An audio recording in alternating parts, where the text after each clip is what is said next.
안녕하세요. 주님의 은혜교회 성도 여러분, 8월 23일 주일 예배를 가정에서 가족과 함께 드리는 온라인 예배로 주일 예배를 드리게 되었습니다. 코로나 확진자가 급증하는 관계로 우리가 다시 예배당에 모여서 함께 찬양하고 예배할 수 없게 되어서 너무 마음이 슬픕니다. 그러나 우리는 하나님의 자녀이고 예배하는 자녀로 부름을 받았습니다. 부모님들께 부탁드립니다. 우리 자녀들과 함께 바른 자세로 마음을 다해서 우리 찬양해 주셔서 감사드립니다. 예배할 때도 우리가 마음을 집중하고 말씀에 경청해서 말씀 앞에 반응해 주십시오.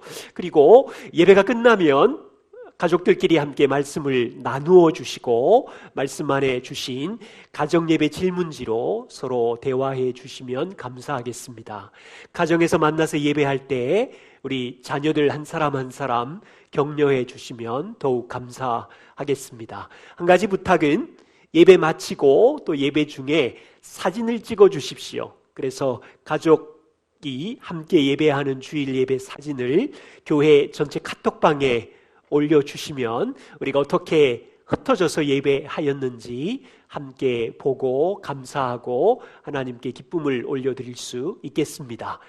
네, 오늘 교회 소식 잠깐 말씀드리고 그리고 원래는 멤버 모임으로 후반기 모임을 안내하려고 합니다. 이제 보내드린 자료를 근거로 간단하게만 여러분들께 안내를 드리겠습니다.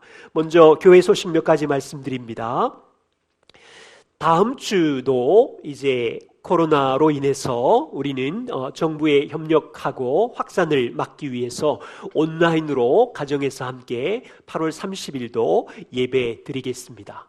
한 가지 부탁은 8월 30일까지는 우리를 지키시고 가정의 건강을 지켜주십시오.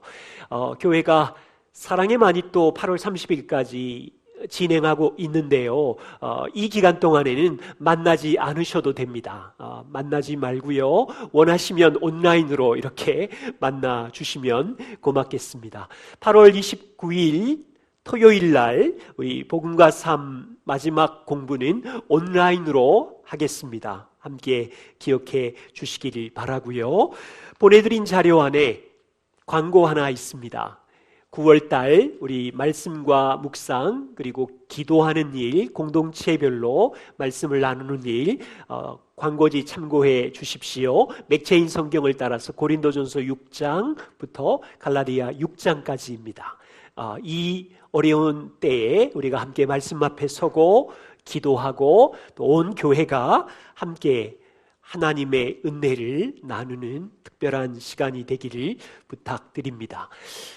여러분, 멤버 모임으로 모일 수 없지만 후반기 계획에 대해서 여러분들께 자료를 보내드렸습니다. 프린트해서 가지고 계신 분들도 계실 테고 또 아직 못 보신 분도 계실 텐데 제가 간단하게만 설명을 드리겠습니다. 저희 교회 이제 페이퍼 1페이지를 보시면 이제 교회 비전이 나와 있고요. 그리고 두 번째 교회 창립 10주년 중요 행사가 나와 있습니다. 9월 13일 둘째 주가 저희가 교회 창립 10주년 감사 예배 드리는 날입니다. 지금 상황으로서는 어떻게 될지 확답을 드릴 수 없지만 온라인으로 예배할 수도 있고 1부와 2부로 나누어 예배할 수도 있습니다. 다음 주에 좀 더 정확한 자료와 정보를 여러분들께 안내해 드리겠습니다. 저희 교회가 10주년 기념으로 아주 중요한 또 감사한 일이 있습니다. 전반기에 복음과 삶이라는 그 핵심 가치를 함께 공부했는데요. 이것을 가지고 이제 도서를 출판하려고 합니다.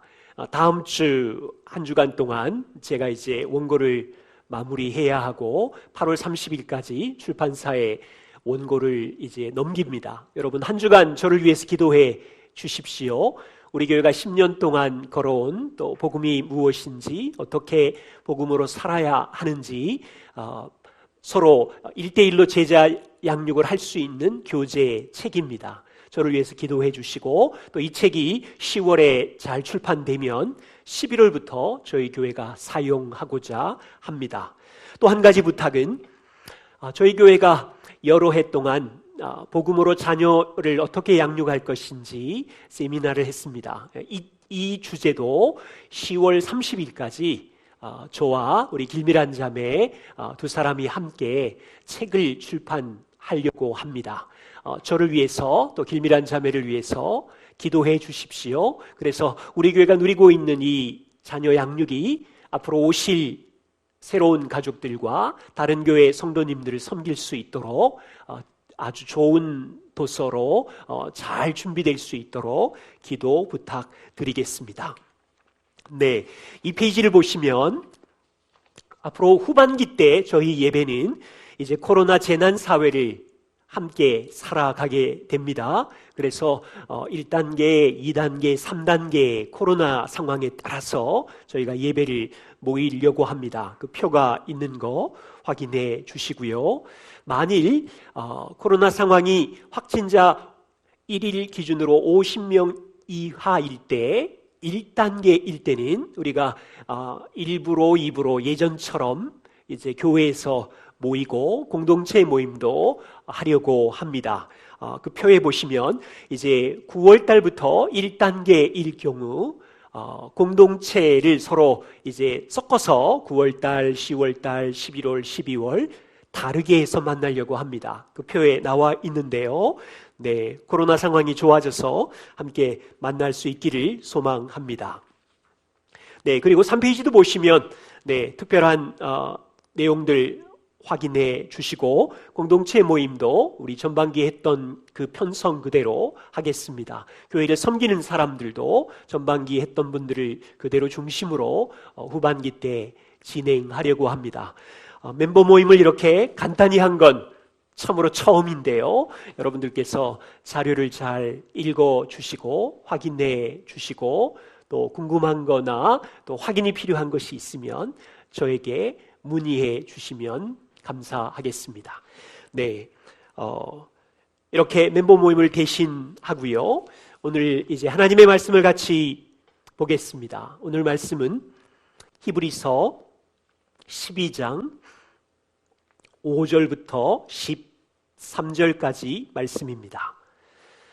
주보에 설교 요약이 있습니다. 우리 자녀들은 그 순서를 따라서 함께 경청해 주시고요. 히브리서 12장 5절부터 13절인데 저는 전부를 다 읽겠습니다만 가정에서 예배드리는 부모님들은 홀수절을 읽으시고요. 우리 짝수절은 자녀들이 읽으시고 혹시 혼자 계시다면 이제 처음부터 저와 함께 읽어주시면 고맙겠습니다. 그럼 히브리서 12장 5절 홀수절 부모님부터 함께 같이 말씀을 교독하겠습니다. 또 아들들에게 권하여 것 같이 너희에게 권면하신 말씀도 잊었도다. 일러스되 내 아들아 주의 징계하심을 경히 여기지 말며 그에게 꾸지람을 받을 때에 낙심하지 말라. 자녀들이 읽어주시지요. 주께서 그 사랑하시는 자를 징계하시고 그가 받아들이시는 아들마다 채찍질 하심이라 하였으니 너희가 참음은 징계를 받기 위함이라. 하나님이 아들과 같이 너희를 대우하시나니 어찌 아버지가 징계하지 않는 아들이 있으리요. 징계는 다 받는 것이거늘 너희에게 없으면 사생자요 친아들이 아니니라. 또 우리 육신의 아버지가 우리를 징계하여도 공경하였거든 하물며 모든 영의 아버지께 더욱 복종하며 살려하지 않겠느냐. 그들은 잠시 자기의 뜻대로 우리를 징계하였거니와 오직 하나님은 우리의 유익을 위하여 그의 거룩하심에 참여하게 하시느니라. 무릇 징계가 당시에는 즐거워 보이지 않고 슬퍼 보이나 후에 그로 말미암아 연단받는 자들은 의와 평강의 열매를 맺느니라. 그러므로 피곤한 손과 연약한 무릎을 일으켜 세우고 너희 발을 위하여 곧은 길을 만들어 저는 다리로 하여금 어그러지지 않고 고침을 받게 하라. 아멘. 우리 함께 이 말씀을 경청할 때 성령께서 은혜 주시기를 기도하겠습니다. 하나님 아버지, 우리 인생에 선하시고 지혜로우신 아버지가 나의 아버지, 우리의 아버지이신 것을 감사합니다. 죄로 죽을 수밖에 없는 저희들을 하나님의 사랑으로 구원하여 주시고 주님이 우리의 인생을 통치하여 주시니 감사합니다. 우리의 인생에 고난의 신음소리가 많습니다. 온 땅의 고통과 아픔의 소리가 극심합니다. 하나님, 자녀인 우리들을 보호해 주시고 우리의 마음이 주님이 주시는 은혜의 평강으로 지킬 수 있도록 도와주십시오. 그리고 이 고난을 헤쳐갈 수 있는 담대함을 주시고 또 시련과 고난의 시절을 보내며 하나님이 누구이신지를 또 발견하고 주님을 의지하는 저희 모두가 되게 도와주십시오. 이 말씀을 들을 때 성령님께서 우리를 가르쳐 주시고 우리에게 은혜 부어 주시기를 간절히 소망합니다. 예수님 이름으로 기도드립니다.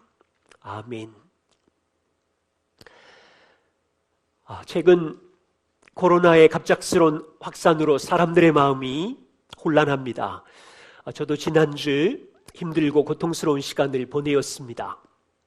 최근 일부 교회가 코로나 확진자를 감염하는 일로 인해서 고통스러운 또 안타까움이 있고 저와 우리 모두의 마음에 무거운 책임감을 느낍니다. 이 일로 인해서요, 세상 사람들이 교회를 향하여 비방하고 조롱하고 있는 현실 때문에 더욱 마음이 무겁습니다. 교회가 하나님 백성으로서의 본질을 잃어버린 이 땅의 현실을 보면서 참으로 슬프고 개탄스러운 모습입니다. 여러분들도 한 주간 동안 힘든 시간을 보냈으리라 생각하는데요, 오늘 말씀에 보면 2000년 전 초대교회 성도들도 우리와 비슷한 고난의 골짜기를 지나면서 살았습니다. 오늘 본문 히브리서 10장 32절에 보면 너희가 빛을 받은 후에 고난의 큰 싸움을 견디어낸 것을 생각하라. 혹은 비방과 환난으로서 사람에게 구경거리가 되었다라고 합니다. 초대교회 성도들도 복음의 은혜의 빛을 받았지만 인생의 현실은 고난의 큰 싸움을 견디면서 살고 있었습니다. 초대교회 성도들 주변에 세상의 사람들이 성도들을 향하여 비방과 조롱과 성도들은 구경거리가 되었다고 합니다. 오늘 히브리서 12장 말씀은요, 세상에서 고난의 큰 싸움을 싸우면서 비방과 조롱을 당하는 성도들을 위로하려고 하는 저자의 마음이 담긴 하나님의 말씀입니다. 우리는 이 말씀을 통해서 고난 앞에 어떤 반응을 보이는지 두 가지 모습을 살펴보려고 합니다. 그리고 우리는 고난 안에서 하나님은 자녀인 우리를 사랑 안에서 훈육하고 있다는 사실을 말씀을 통해서 나누려고 합니다. 또한 하나님은 고난 안에서 자녀를 훈육하실 때 목적을 가지고 훈육하신다는 말씀을 함께 나누면서 이 어려운 시절에 성도로서 이 고난 속에서 어떻게 살아야 할지 함께 이 말씀을 통해서 은혜를 나누고자 합니다. 히브리서 저자는 성도들이 고난의 큰 싸움, 사람들의 비방 속에서 성도들이 믿음을 견고하게 지키기를 바라면서 권면하고 있습니다. 성도들 중에 어떤 반응을 보이고 있습니까? 12장 5절에 보면 내 아들아 주의 징계하심을 경히 여기지 말아라. 성도들 중에 고난을 경히 가볍게 여기는 사람들이 있었습니다. 어떤 성도들은 이 끔찍한 고난이 빨리 지나가기를 바라고 있었습니다. 이 성도들은 고난 속에서 아무런 교훈을 얻으려고 하지 않습니다. 이 고난 속에서 자기를 살피고 자신을 교정할 생각도 없이 단지 이를 악물고 자기 힘으로 고난을 버티며 말합니다. 빨리 이 고난의 태풍이 지나가라. 이 고난이 지나면 어느 날은 좋은 날이 올 거야. 히브리서 저자는 인생의 환난과 고난을 가볍게 여기지 말라고 합니다. 두 번째 반응을 보시면 고난 앞에 낙심하고 좌절하는 반응입니다.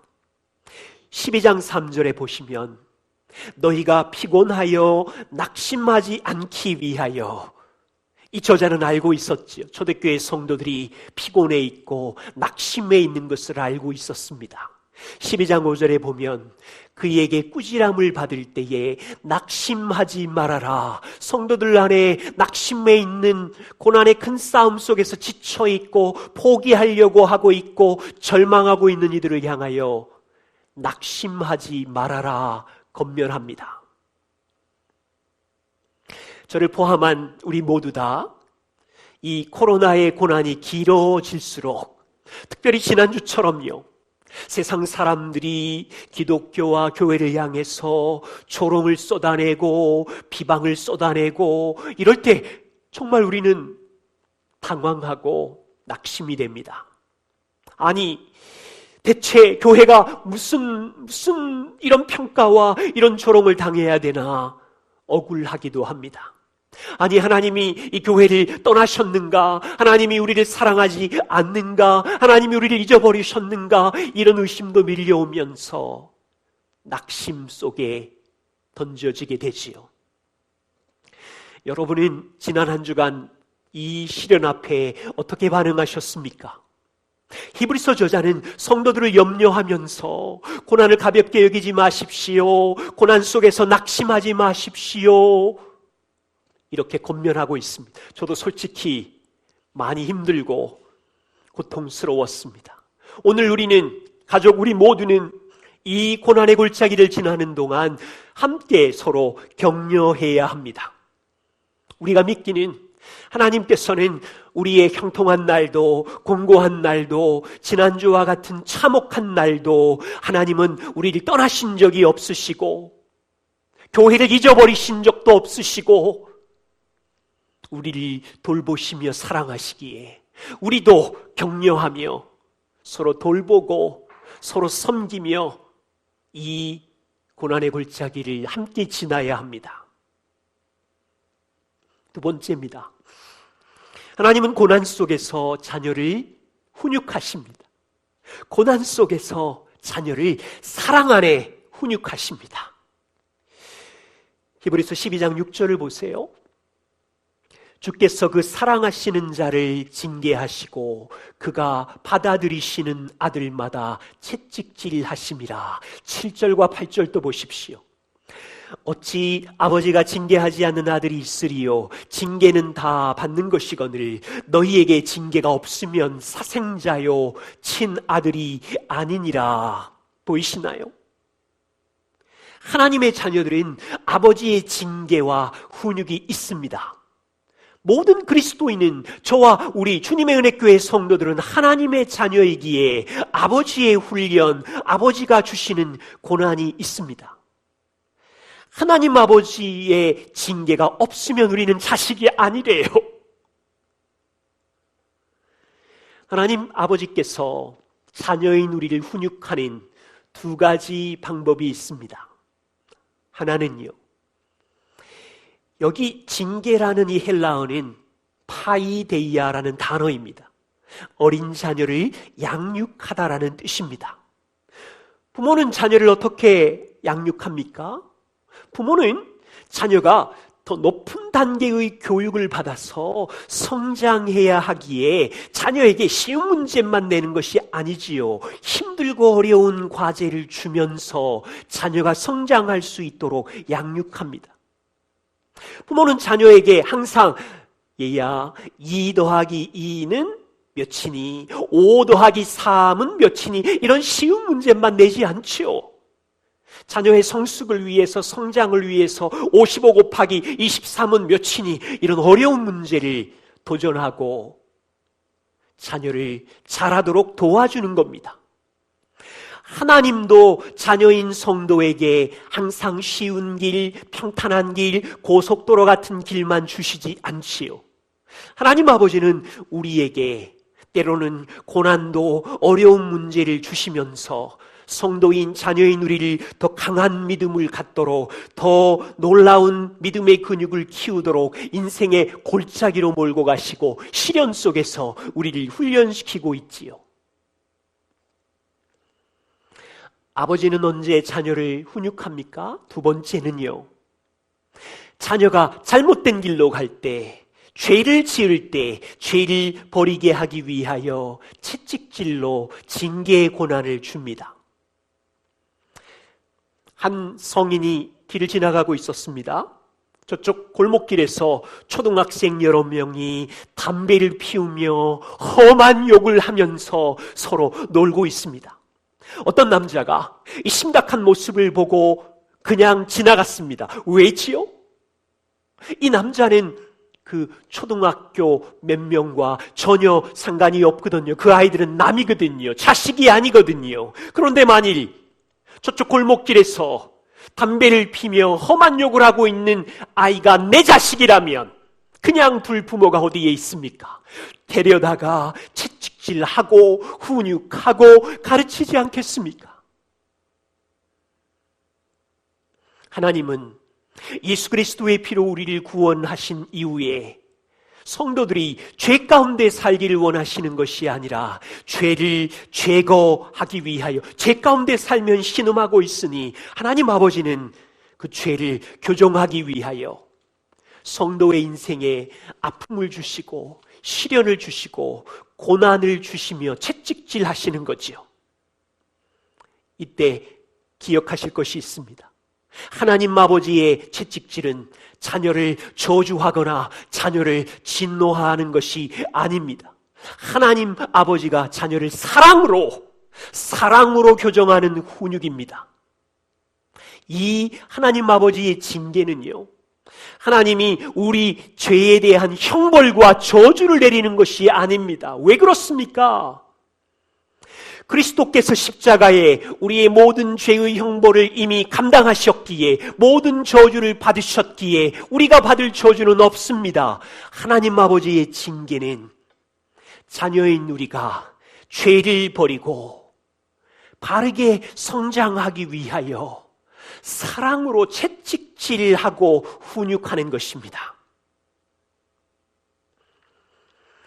최근에요, 세상이 교회를 비방하는 이 고난은, 저의 생각은 이렇습니다. 교회의 죄에 대해서 하나님의 채찍질, 하나님이 주시는 고난, 징계라고 저는 생각합니다. 우리는요, 이 고난과 징계를 가볍게 여기지 말아야 합니다. 이 고난 속에서 낙심하지 말아야 합니다. 먼저 우리는 하나님의 자녀인 우리의 삶을 이 고난의 시련 속에서 살피고 죄를 통회하고 회개해야 합니다. 교회는 이 시련의 골짜기를 지나며 본질을 따라서 진리 위에 서 있도록 냉철하게 자신을 돌아보고 변화되어 가야 합니다. 저는 그리스도인 누구나 보수일 수 있고 진보일 수 있습니다. 모든 사람들이 나라를 사랑하는 마음으로 정치에 참여할 수 있다고 생각합니다. 그렇지만 교회는 특정 정당을 지지하거나 정권과 동일시할 수 없습니다. 왜 그렇습니까? 교회의 본질은요, 하나님의 말씀을 선포하는 것이고 영혼을 구원하는 것입니다. 교회는 보수에 있는 사람의 영혼을 구원해서 복음을 전해야 하고, 진보에 있는 사람들도 복음을 전하고 영혼을 구원해야 됩니다. 그래서 저는요, 특정 교회와 여러 교회들이 성도들을 동원해서 정치에 뛰어들고 있는 이 어리석은 일이라고 생각합니다. 동의할 수 없어요, 그런 일에는. 정치적인 이념보다 더 중요한 것은 사람의 생명을 살리는 일이고요, 이웃의 생명을 보호하는 일입니다. C.S. 루이스는 이렇게 말했어요. 하나님이 고통 가운데 소리치신다. 고통은 기머거리 세상을 깨우는 하나님의 확성기다. 다시 한번요. 하나님이 고통 가운데서 소리치신다. 고통은 기모거리 세상을 깨우시는 하나님의 확성기다. 고통 속에서 하나님이 소리치십니다. 지금은 성도는요, 세상의 험담과 조롱이라는 고통 속에 있습니다. 지금 세상이 교회를 향하여, 성도를 향하여 비방하고 험담할 때 성도는 세상의 험담과 조롱이라는 고통 속에 있습니다. 이 고통의 채찍질은 기가 먹어 있는 성도를 깨우는 확성기입니다.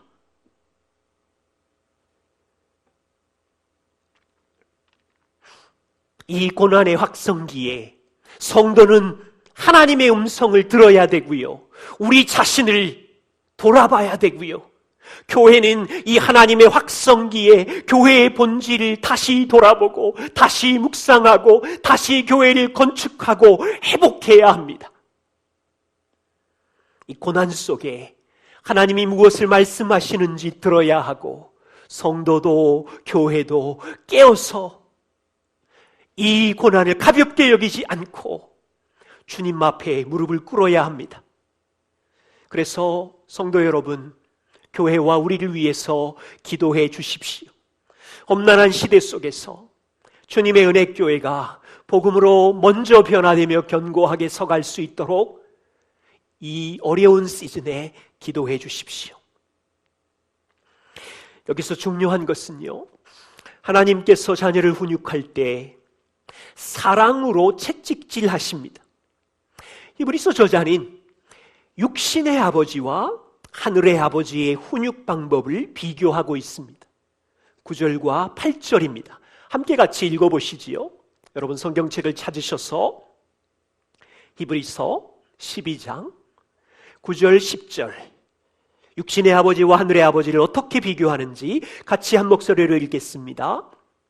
또 우리 육신의 아버지가 우리를 징계하여도 공경하였거든 하물며 모든 영의 아버지께 더욱 복종하며 살려하지 않겠느냐. 그들은 잠시 자기의 뜻대로 우리를 징계하였거니와 오직 하나님은 우리의 유익을 위하여 그의 거룩하심에 참여하게 하시느니라.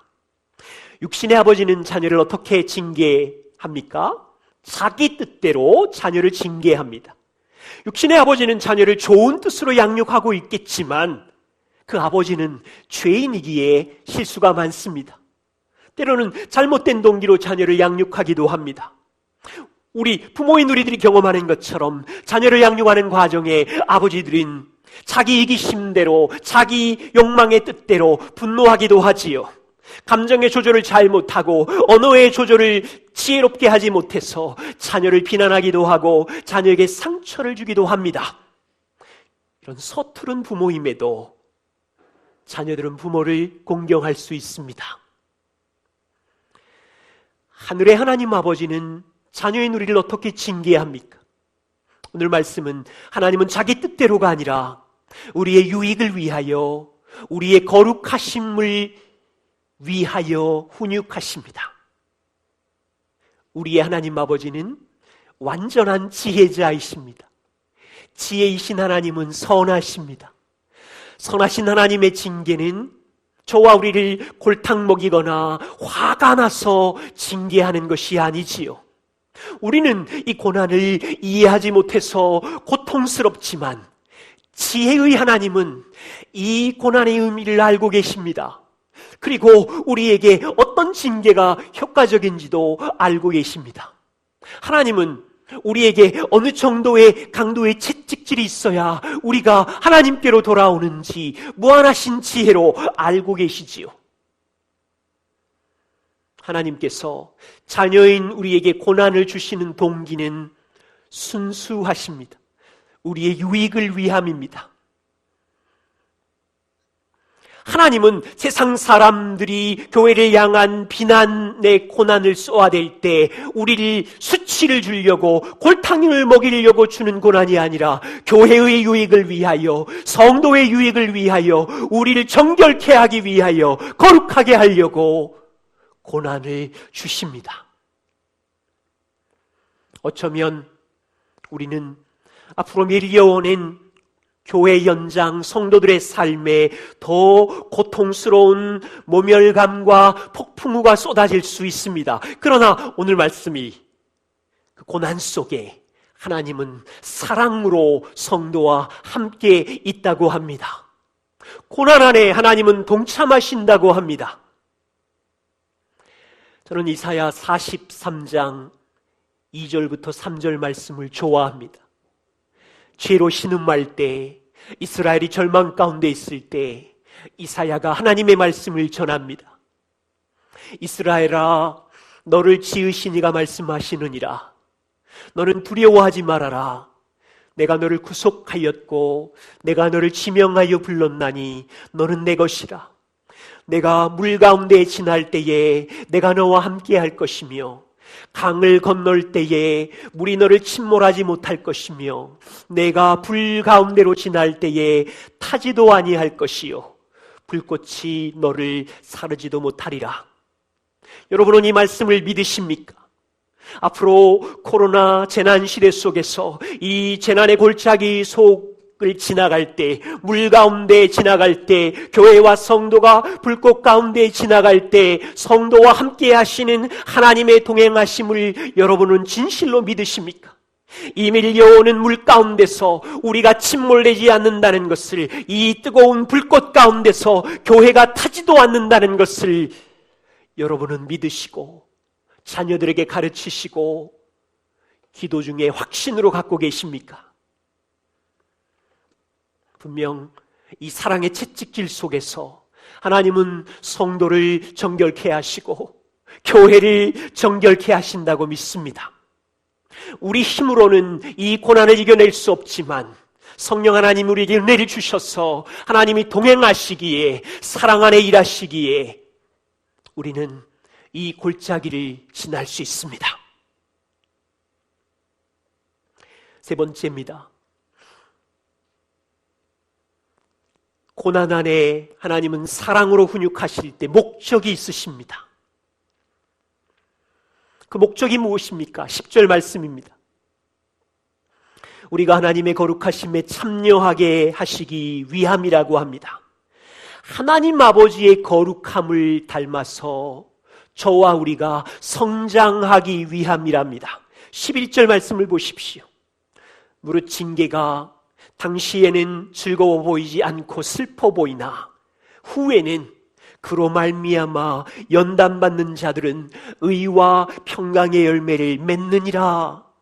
당연히 고난의 채찍질은 고통스럽고 슬프지요. 누구도 이 고통을 좋아하지 않지요. 그러나 하나님은 이 고난 속에서 성도들 안에 있는 세상을 쫓는 욕망을 버리기를 원하시고요, 성도들 안에 인정받으려는 죄와 이기심과 성도들 안에 붙잡혀 있는 우상을 버리도록 채찍질하고 있다고 하십니다.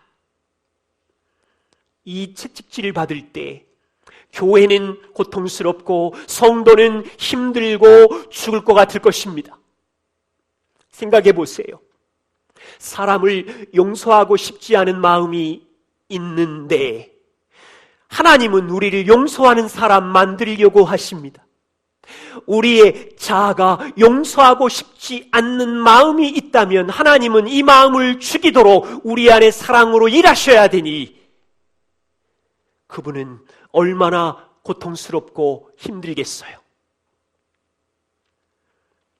자기의 옳음을 가지고요, 다른 사람을 비난하고 혐오하는 마음을 가진 자녀가 있다고 해보십시오. 하나님은 이 사람이 다른 사람의 다름을 인정하고 용납하고 긍휼을 베푸는 사람들로 거룩하게 만들려고 하는데 이 사람은 움직이지 않아요. 그러니 하나님은 채찍질을 들고 이 사람을 다루실 때 인생의 고난이라는 확성기, 이걸 소리치면서 이 사람을 거룩하게 다루실 때 이 사람은 얼마나 힘들겠어요. 슬프지요. 그렇지만 하나님은 우리를 사랑하시기에 최고의 숙련된 의사이시잖아요. 최고의 지혜로운 아버지이시잖아요. 성도 안에 숨어있는 남아있는 죄를 발견하시고 수술하기를 원하시고 그 죄를 제거하여 거룩하게 하시려고 우리 안에 들어와 일생 동안 시련의 골짜기 가운데 동행하시면서 일하고 계신 거예요. 여러분, 하나님의 능력의 주권을 아십니까? 하나님은 인생의 크고 작은 고난, 골짜기 파도를 사용하셔서 탁월한 방법을 사용하셔서 이 코로나의 재난 속이든지 어떤 종류의 채찍질을 사용하셔서 성도의 죄를 드러내시고 교회의 죄를 정결케 하시고 사랑으로 거룩하게 지어져 가고 있다는 하나님의 놀라운 목적을 보십시오. 그래서 부탁이 있습니다. 지금의 이 고난 앞에 낙심하지 말아 주십시오. 이 시련의 채찍질을 가볍게 여기지 말아 주십시오. 이 고난 속에 참고 견디며 거룩해져 갈 수 있도록 우리를 돌아봐 주시고 우리 가정을 살펴주시고 교회를 위하여 기도해 주십시오. 히브리서 저자가 성도들을 격려합니다. 12장 12절 13절입니다. 그러므로 성도 여러분, 피곤한 손과 연약한 무릎을 일으켜 세우십시오. 너희 발을 위하여 곧은 길을 만들어서 절고 있는 다리로 하여금 어그러지지 않고 고침을 받게 하십시오. 다시 천천히 읽어보십시오. 낙심하며 절망에 빠져있는 성도들을 향하여 성도 여러분, 피곤한 손과 연약한 무릎을 일으켜 세우십시오. 여러분의 발을 곧은 길을 만들어 저는 다리로 어그러지지 않게 하고 고침을 받아 믿음으로 걸어가십시오. 우리는 하나님이 자녀를 사랑 안에서 징계한다는 것을 압니다. 하나님께서 자녀를 고난의 불구덩이 속에서도 버리지 아니하시고 떠나지 아니하시고 우리와 함께 하신다는 것을 압니다. 우리와 단지 동행하시는 정도가 아니라 사랑 안에서 하나님의 거룩하심을 담게 하시려고, 아버지를 담게 하시려고 일하고 있다는 사실을 압니다. 그러기에 우리가 할 일은 피곤한 손을 일으켜 세우고 연약한 무릎을 일으켜 세우고 좌로나 우로나 치우치지 않고 믿음으로 곧은 길을 가야 합니다. 우리는 담대하게 믿음의 길을 가는 동안 하나님의 의뢰를 배울 수 있습니다. J.I. 패커는 이렇게 말합니다. 하나님이 성도의 삶을 여러 가지 고통과 난처한 일로 채우시는 궁극적인 이유가 있습니다. 그것은 성도들이 하나님을 굳게 붙잡는 법을 확실히 배우게 하려는 것입니다. 여러분 이해가 되세요? 하나님이 성도의 삶을 여러 가지 고통과 난처한 일로 채우시는 궁극적인 이유는 성도들이 하나님을 굳게 붙잡는 법을 확실히 배우게 하려는 것입니다. 하나님은 성도들이 인생길이 거칠고 복잡하다는 것을 느끼게 함으로 하나님을 의지하는 법, 그것이 얼마나 중요한지를 가르친다고 합니다. 이 골짜기를 지나는 동안 저도 하나님을 의뢰하는 법을 배우겠습니다. 주님의 은혜교회 가족 여러분, 이 고통 속에서 두려움이나 의심이 아니라 하나님이 고난의 사랑 안에 거하시기에 함께 영광의 아버지를 의뢰하는 법을 배워 가십시다. 그리고 한 가지 여러분들께 부탁드립니다. 고난 속에서 하나님께로 더 가까이 친밀한 관계를 가지며 말씀 앞에 머물러 주십시오. 매일 말씀을 가까이 함으로 매일마다 세상의 뉴스와 소식으로 폭풍치는 마음을 지킬 수 있는 방법은 하나님의 말씀을 기도의 자리에서 하나님을 만나는 그것이 정말로 중요합니다. 하나님은 이 고난의 시절에 우리를 찾으십니다. 저와 우리와 교제하고 싶으신 것입니다. 이 고난 속에서 우리를 거룩하게 만들려는 하나님의 놀라운 비전 앞에 계획 앞에, 목적 앞에 나아가십시다. 그리고 함께 무릎 꿇을 때마다 교회를 위해서 기도해 주시고, 한국 땅에 있는 그리스도인들을 위해서 기도해 주시고, 여러분들의 삶에 기회 있는 대로 비방이 들리지만 묵묵히 이웃을 섬겨주시고, 직장이나 이웃들 속에서 선을 행하여 주십시오. 그리고 이웃의 생명을 살리고 이웃을 섬기는 일에 적극적으로 협조해 주십시오. 그리고 이 골짜기가 지난 이후에 이 고난의 골짜기 속에 하나님의 사랑의 손길이 우리 안에 어떻게 일하셔서 우리를 놀랍게 거룩하게 바꾸셨는지 함께 모여 간증할 수 있기를 부탁드립니다. 기도하겠습니다. 세상의 비방의 소리들이 우리를 고통스럽게 함을 고백합니다. 하나님 아버지, 저와 주의 성도들을 보호하여 주시고 우리의 마음을 하나님께로 집중하며 여호와를 의뢰하는 시간이 될 수 있게 도와주십시오. 성도들의 마음이 낙심이 되지 않도록 저들을 돌보아 주시고, 성도들의 생각이 이 고난의 골짜기 속에서 하나님의 섬세하신 사랑을 볼 수 있게 하여 주시옵소서. 세상의 빛으로 이웃을 섬기며 사랑하는 시간이 되게 도와주시옵소서. 예수 그리스도의 이름으로 기도드립니다. 아멘.